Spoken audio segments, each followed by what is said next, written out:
बिस्मिल्लाहिर्रहमानिर्रहीम। Dear students, आज हम जो टॉपिक डिस्कस करेंगे that is about hydration energy.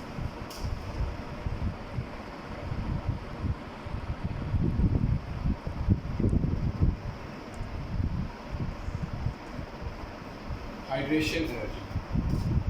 अब हाइड्रेशन एनर्जी हम कहते हैं कि it is amount of heat evolve और absorb.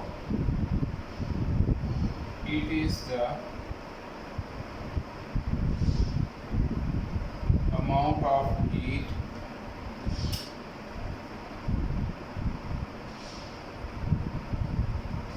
evolved or absorbed when one mole of ions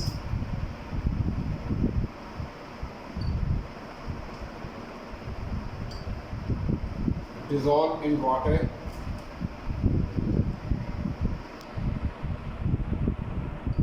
to give infinitely dilute solution.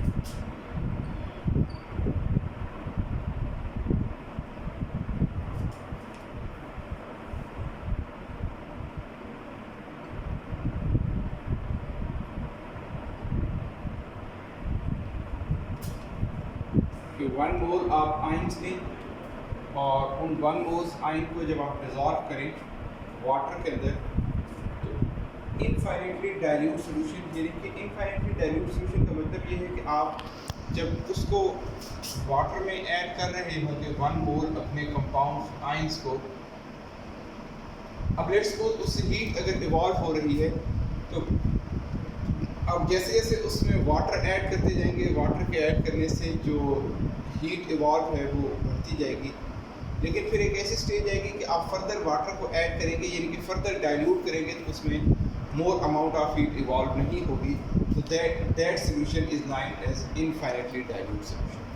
तो 1 मोल ऑफ आइंस को dissolve करें water के अंदर, तो उसके रिजल्ट्स में जो आपके पास अमाउंट ऑफ हीट इवॉल्व या कि एब्जॉर्ब हो, that is known as hydration energy. अब हाइड्रेशन एनर्जीज के अगर हम एग्जांपल की बात करें तो हम कहते हैं hydration energy of H positive ion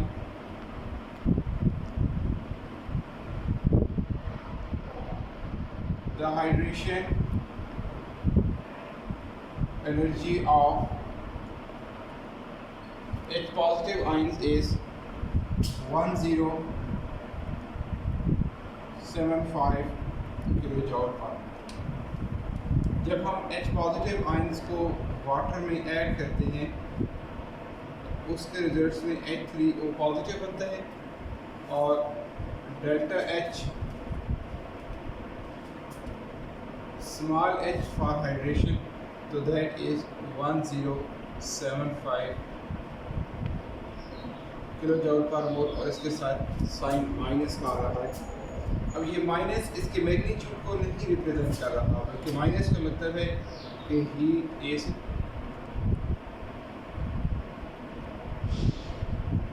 release.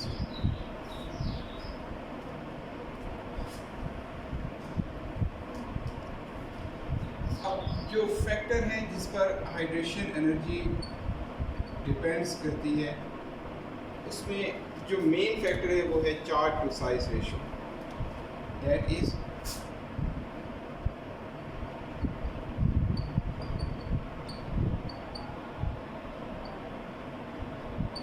Charge to size ratio.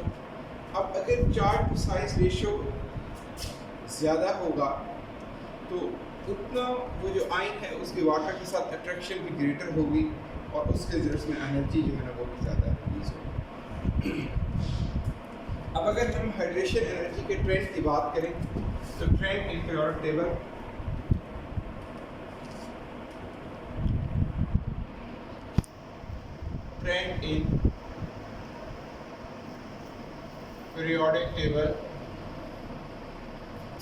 तो पहले हम ग्रुप की बात करें। अब ग्रुप में हम मूव करते हैं टॉप टू बॉटम, और एक ही ग्रुप के जो आयंस होते हैं, एक ही ग्रुप जो होगा उसके सारे जो आयंस होंगे उन पे चार्ज जो है ना वो सेम होगा।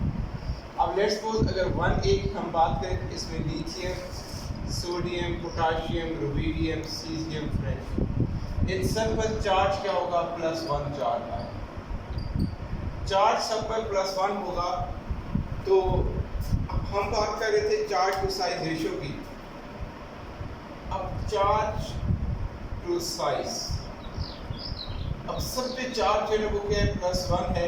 लेकिन आपको पता है कि जैसे जैसे हम टॉप टू बॉटम मूव करते हैं तो साइज जो है वो क्या करता है? इंक्रीज करता है। तो अब बच्चों जैसे जैसे साइज इंक्रीज करता जाएगा तो चार्ज टू साइज रेशियो क्या होती जाएगी? हमारे पास डिक्रीज होगी। अब जैसे जैसे चार्ज टू साइज रेशियो कम होती जाएगी तो हमने अभी पढ़ा है कि चार्ज टू साइज रेशियो के डायरेक्टली प्रोपोर्शनल है हाइड्रेशन एनर्जी। तो इट मीन्स कि जब हम किसी भी ग्रुप में टॉप टू बॉटम मूव करेंगे तो हमारे पास जो हाइड्रेशन एनर्जी है वो क्या करेगी? डिक्रीज करेगी। तो hydration energy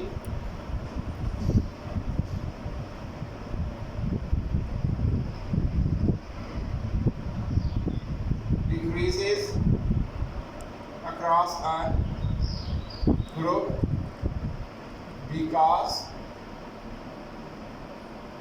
the charge to size ratio decreases। और नेक्स्ट हम बात करते हैं पीरियड की। पीरियड में हम मूव करते हैं लेफ्ट और right. Hydration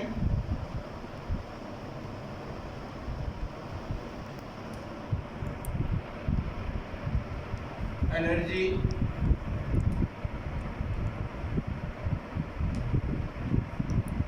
increases from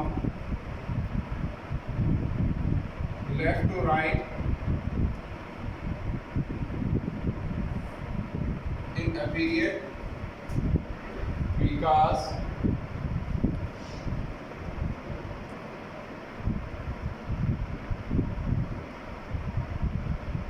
charge to size ratio।